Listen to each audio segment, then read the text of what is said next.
우리 주제표 감사 캠페인 같이 하겠습니다. 감사의 씨를 뿌려 행복의 열매 맺는 교회, 감사의 향기가 되겠습니다. 감사의 꽃을 피우겠습니다. 감사의 열매를 맺겠습니다. 아멘. 묵상 말씀 데살로니가전서 5장 18절 우리 세 번 같이 하겠습니다. 범사에 감사하라. 이것이 그리스도 예수 안에서 너희를 향하신 하나님의 뜻이니라. 범사에 감사하라. 이것이 그리스도 예수 안에서 너희를 향하신 하나님의 뜻이니라. 범사에 감사하라. 이것이 그리스도 예수 안에서 너희를 향하신 하나님의 뜻이니라. 아멘. 하나님께서 오늘 우리에게 주시는 말씀은 디모데전서 5장 1절에서 16절까지 말씀입니다. 자, 오늘 본문을 통해서 성도를 대하는 자세라는 제목으로 말씀의 은혜를 같이 나누겠습니다. 그 영화들 중에서 언더커버 형사물 이런 것들이 있습니다. 언더커버라는 건 뭐냐면은 쉽게 말해서 형사가 깡패 조직을 일망타진하기 위해서 이제 깡패로 또 역할을 또 위장해서 잠입하는 겁니다. 자, 불안당이라는 우리나라의 영화가 있었는데요. 여기에 이제 젊은 주인공은 원래 형사입니다. 형사인데 어머니가 아파요. 근데 이제 수사대 팀장이 그 어머니를 치료해 주겠다. 그것을 조건으로 이제 깡패로 위장해서 그 깡패 조직에 들어가라. 그리고 그 깡패 조직의 두목에 그 보스의 신임을 받아라. 그래서 거기에 정보를 다 넘겨라. 또 이런 임무를 맡고 들어가게 됩니다. 그렇게 해서 그 깡패 조직에 자연스럽게 잠입을 해가지고 어렵게 깡패 두목이 아끼는 부하가 됩니다. 자, 그러는 과정 가운데서 보면 이 경찰 팀장은 오히려 주인공에게 비정하게 되어 있습니다. 오직 일 처리만 더 중요하게 여기고 또 인격적으로 대하지 않는 거예요. 오히려 깡패 두목이 인간적으로 이 주인공을 진심으로 아껴줍니다. 그래서 결국 주인공은 경찰 팀장을 배신하고 깡패 두목에게 마음을 주게 됩니다. 자, 이런 스타일의 이제 이 언더커버물 형사들이 종종 있는데, 자, 여기서 생각하게 되는 게 그런 겁니다. 자, 리더가 참 중요하다 하는 얘기예요. 자, 어떤 공동체든지 리더가 있습니다. 근데 리더가 아무리 뛰어난 능력을 가지고 있어도 구성원들이 따르지 아니하면 힘을 발휘할 수가 없습니다. 물론 어떤 힘을 가지고 조건을 가지고 구성원들이 따라오게 할 수도 있지만은 조직의 구성원들이 스스로 이 리더를 잘 따라올 수 있도록 하는 것, 그게 또한 리더의 능력입니다. 조직의 성공은 리더가 조직 구성원의 심리를 잘 이해하고 또 그들을 인정해주고 또 그들의 마음을 사는 것, 여기에 있다라고 얘기할 수 있습니다. 그래서 진정한 리더는 구성원들의 마음을 살 수 있어야 됩니다. 그러기 위해서는 구성원들을 소중하게 대해야 되고 가족처럼 대해야 됩니다. 자, 영적 가정인 교회는 더욱 그렇습니다. 사도 바울은 디모데에게 교회 구성원들에 따라서 어떻게 대해야 하는지 그것을 구체적으로 조언을 합니다. 그 이유가 뭐겠습니까? 리더로서 그 교회를 건강하게 잘 돌봐야 되는데 그냥 어떤 정책만 가지고 되는 게 아니라 그 구성원들의 특징에 맞게 그들의 심리에 맞게 잘 또 적절하게 대해야 된다라는 것을 조언을 하는 겁니다. 자, 먼저 가족처럼 소중하게 대하라 라는 권면을 하고 있습니다. 1절 2절 말씀을 우리 같이 읽겠습니다. 늙은이를 꾸짖지 말고 권하되 아버지에게 하듯하며 젊은이에게는 형제에게 하듯하고 늙은 여자에게는 어머니에게 하듯하며 젊은 여자에게는 온전히 깨끗함으로 자매에게 하듯 하라. 아멘. 자, 디모데는 목회자로서 아직 신앙이 미성숙한 그런 성도들을 가르치고 권면해야 될 때가 있습니다. 자, 특히 잘못한 부분을 바로잡고 훈계해야 될 때가 있어요.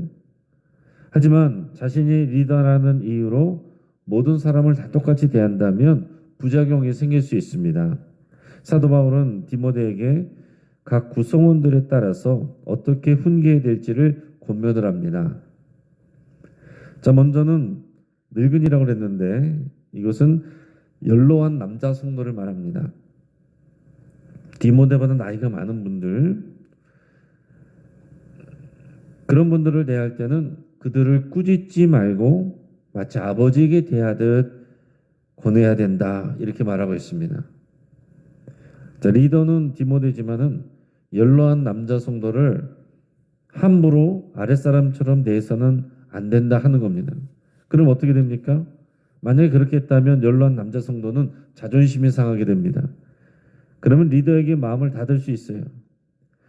리더가 먼저 존중을 해야 연로한 남자 성도도 리더를 존중하게 된다 하는 그런 권면이 이 안에 깔려 있는 겁니다. 또 젊은이에게는, 젊은 남성들을 말합니다. 젊은 남자 성도들에게는 형제에게 하듯 해야 된다라고 그랬습니다. 자신보다 나이가 어리다고 함부로 대하거나 반말하거나 명령하듯이 하는 것은 옳지 않다 하는 거죠. 또한 회사의 부하 직원처럼 대해서도 안 됩니다. 앞에서도 말했던 것처럼 그 영화에서 그 주인공이 그 깡패 두목에게 마음을 주게 된 것은 정말 자기를 친동생처럼 그렇게 여겨주거든요. 거기서 마음이 확 열리는 겁니다.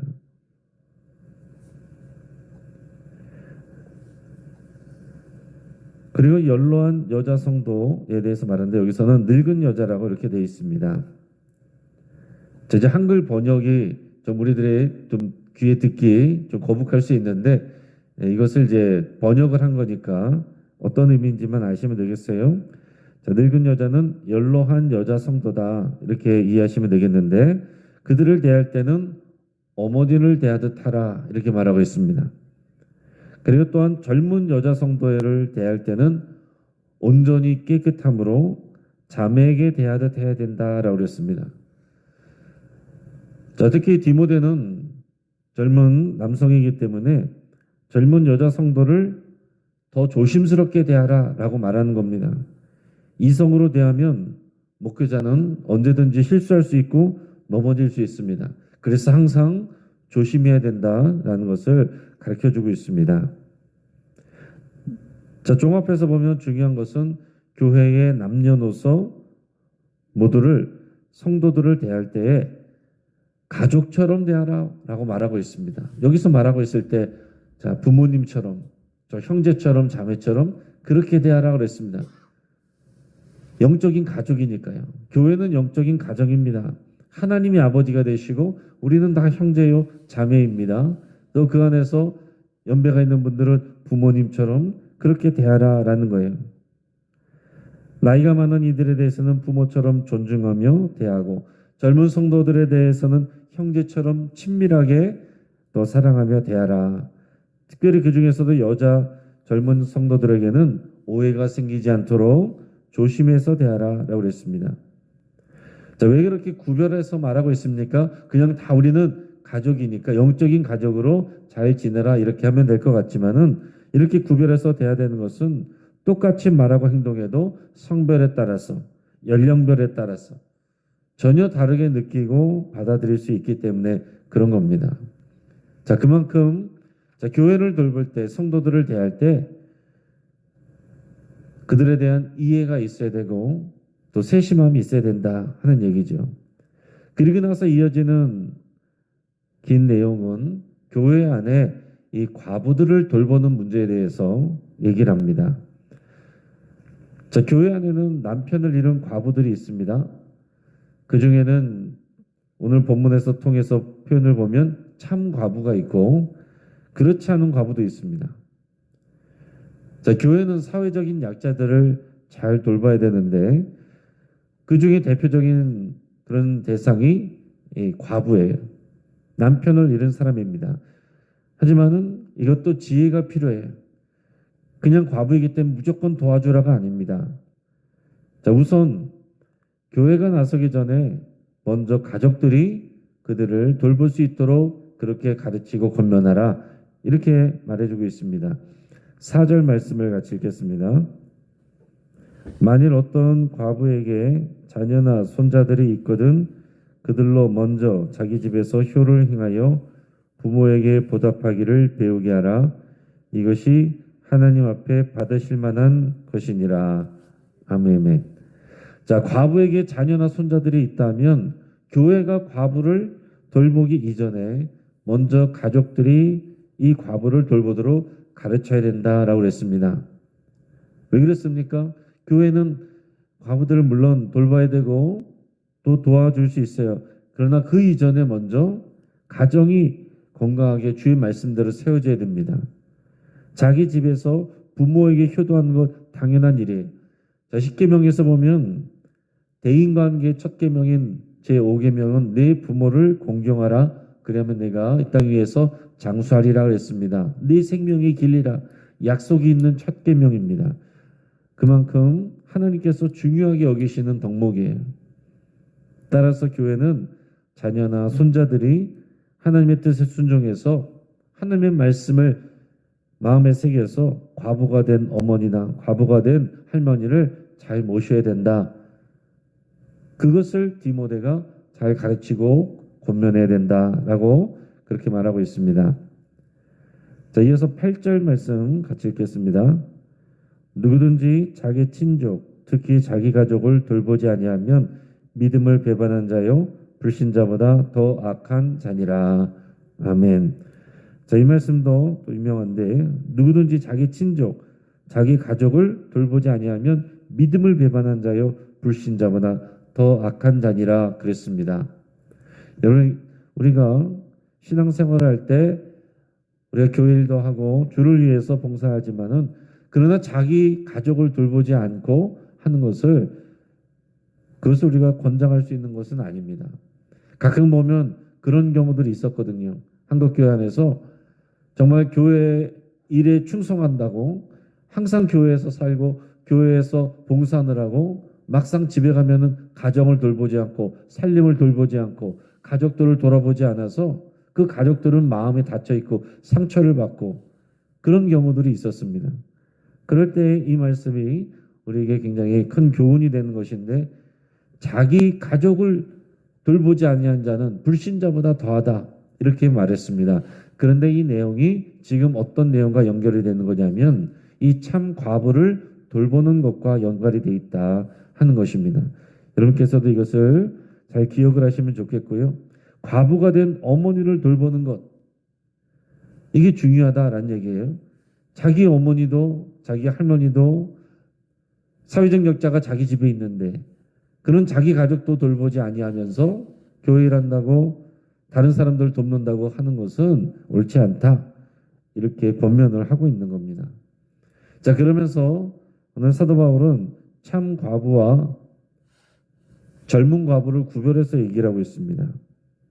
교회가 공경하고 돌봐야 될 참 과부 그게 어떤 사람인가 보면 우리 5절에서 7절까지 말씀을 같이 읽겠습니다.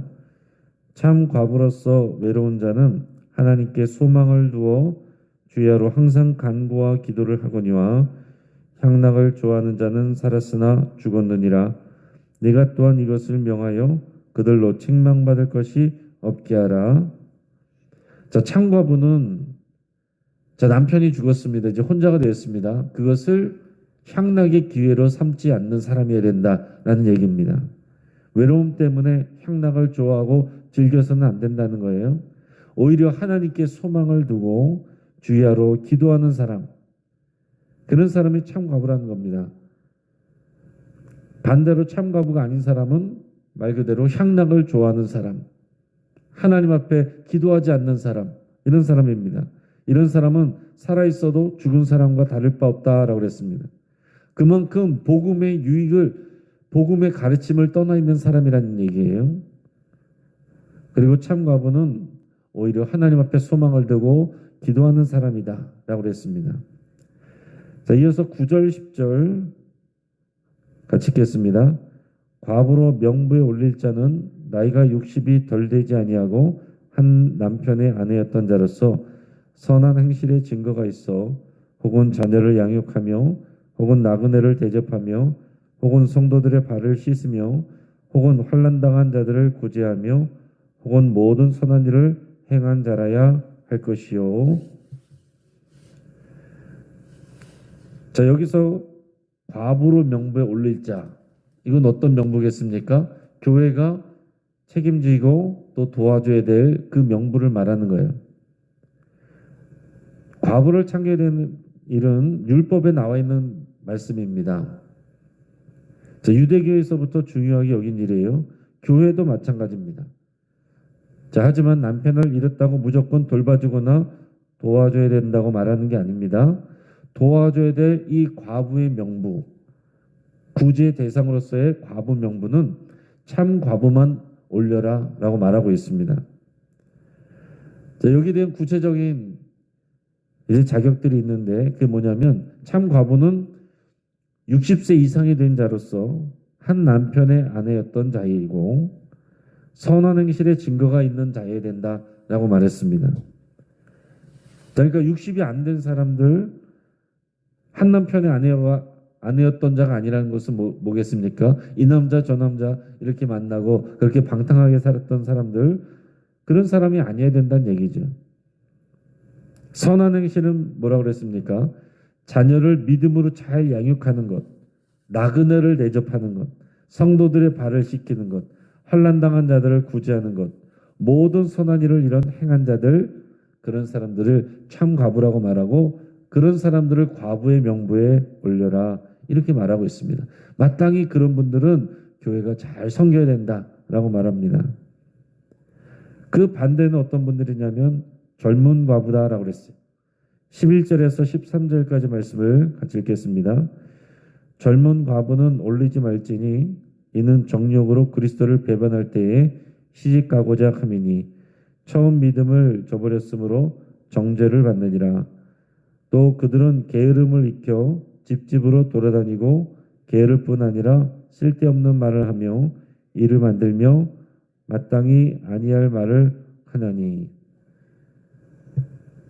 자, 젊은 과부가 모두 다 이런 건 아니겠죠. 그러나 어쨌든 이 에베소 교회 안에서 이 젊은 과부들이 이런 모습이었다라는 얘기예요. 정욕 때문에 신앙도 버리고 시집가는 젊은 과부들이 있다라고 말했습니다. 시집가지 말란 얘기가 아닙니다. 뒤에 보면 오히려 좋은 사람 만나서 이제 다시 결혼하라 이렇게 권면을 합니다. 근데 여기서 말하는 거는 정욕 때문에 신앙도 버리고 그렇게 시집가 버리는 그런 사람들을 말합니다. 또 그들은 게으를 뿐만 아니라 집집마다 돌아다니면서 남의 험담을 하고 거짓 뉴스를 퍼뜨리는 사람들입니다. 그런 사람들은 이 구제 명부에 올리지 말라 이렇게 권면하고 있는 겁니다. 자, 그리고 16절 같이 읽어보겠습니다. 만일 믿는 여자에게 과부 친척이 있거든 자기가 도와주고 교회가 짐지지 않게 하라. 이는 참 과부를 도와주게 하려 함이라. 아멘. 자, 이게 무슨 얘기입니까? 자, 믿는 여자에게 과부 친척이 있거든. 자, 믿는 여자에게 주는 믿음이 있는 여성에게 주는 여자 성도에게 주는 제 권면이 이어지는데 믿는 여자에게 과부 친척이 있다고 하면 자기가 도와주라는 거예요. 교회가 짐지지 않도록 자기가 도울 수 있으면 자기가 도와주라는 것입니다. 이것은 참 과부를 도와주게 하려 합니다. 자, 이 말이 이제 두 가지 의미가 있습니다. 하나는 각자 자신이 믿음으로 이 도와줘야 될 사회적 약자가 가까운 데 있으면 또 가족 가운데 친척 가운데 있으면 자기가 먼저 돌보라라는 얘기입니다. 자기가 해야 될 개인적인 그런 의무가 있는 거죠. 그럼으로써 또한 교회가 정말로 도와줘야 될 참 과부들, 도움이 필요한 분들, 그런 분들을 더 효과적으로 도울 수 있도록 하는 그런 이유도 있어요. 그러니까 이런 이중적인 이유가 있습니다. 각자 우리가 해야 될 그런 도덕적이고 신앙적인 의무가 있는 것이고, 동시에 그러면서 교회가 정말로 잘 돌봐드려야 되는, 잘 섬겨야 될 그런 참 과부들을 더 잘 섬길 수 있도록 그렇게 서로가 협력을 해야 된다. 교회를 그렇게 돌봐야 된다. 이렇게 디모데에게 사도 바울이 권면을 하고 있습니다. 자, 이제 말씀을 정리합니다. 교회는 하나님의 가정이고 성도들은 모두 영적인 가족입니다. 젊은 목회자인 디모데는 에베소 교회 성도들을 잘 이해해야 됩니다. 그들의 상황을, 그들의 삶의 자리를 잘 알아야 돼요. 또 그들의 마음이 어떤지를 이해할 수 있어야 됩니다. 성도들의 잘못한 점이 있다면 모른 척하지 말고 권면하고 훈계해야 됩니다. 그러나 나이 든 성도들은 부모님처럼 대할 것이고, 젊은 성도들은 형제처럼 대해야 돼. 또 여성인 경우에는 오해 생기지 않도록 조심하고 신중해서 잘 대하라 그랬습니다. 그들을 모두 그리스도 안에서 사랑해야만 할 수 있는 일이, 나의 가족이다, 그리스도 안에서 우리가 영적인 가족이다, 이런 믿음의 고백이 필요하고, 가족으로서 그리스도의 눈으로 바라보고 사랑하는 마음을 가져야 이것이 가능한 일입니다. 그냥 도구로 보면 안 되는 겁니다. 그냥 그룹으로나 어떤 교회의 일을 하는 대상으로만 보면 안 되는 거죠. 또 교회 안에는 사회적 약자인 과부들이 있었습니다. 그 중에서도 교회는 60세 이상 믿음으로 남을 섬겼던 참 과부를 잘 돌봐야 됩니다. 그러나 그 전에 먼저 가족들이 책임져야 되고, 교회는 이것을 가르쳐 그들이 하나님의 말씀을 따라서 자신들의 어머니나 할머니를 잘 돌볼 수 있도록 가르치는 것, 그것부터 해야 된다. 이렇게 가르치고 있습니다. 자, 여러분, 눈으로만 보면요, 상대 허물이 보입니다. 하지만 영적인 가족으로서 보면 사랑할 수 있게 되고 돌봐야 될 가족으로 보이게 되는 겁니다. 특히 사회적 약자들을 도울 때 우리는 예수님을 돕게 되고 섬기게 됩니다. 우리가 부지런히 우리 주변에 영적인 가족으로서, 또 어려움을 당하고 있는 분들을 우리가 사랑하는 가족처럼 그렇게 사랑하고 잘 돌볼 수 있기를, 그것을 통해서 우리 예수님을 섬길 수 있기를 주의 이름으로 축복합니다. 같이 한번 기도하겠습니다. 오늘 말씀을 붙잡고 함께 기도할 때에 교회가 가정이고 성도들이 형제 자매인 것을 믿음으로 고백할 수 있게 바랍니다. 내 생각만 하지 않고 교회가 믿음으로 하나가 되도록 섬기기로 결단할 수 있기를 바랍니다. 자, 성도들의 허물만 보지 말고 그들을 예수님의 눈으로 보기로, 우리의 영적인 가족으로 보기로 여러분 그렇게 기도할 수 있기 바랍니다. 우리 환우들을 위해서 같이 계속해서 기도해 주시고, 오늘 금요 기도회를 위해서 또 수험생들을 위해서 함께 기도해 주시고, 또 영신교회 한국교회가 안팎으로 주변에 섬기고 돌봐야 될 이웃들을 잘 섬길 수 있도록 위해서 함께 기도하겠습니다. 이 시간 주여 한번 부르짖고 함심에서 함께 기도하겠습니다. 주여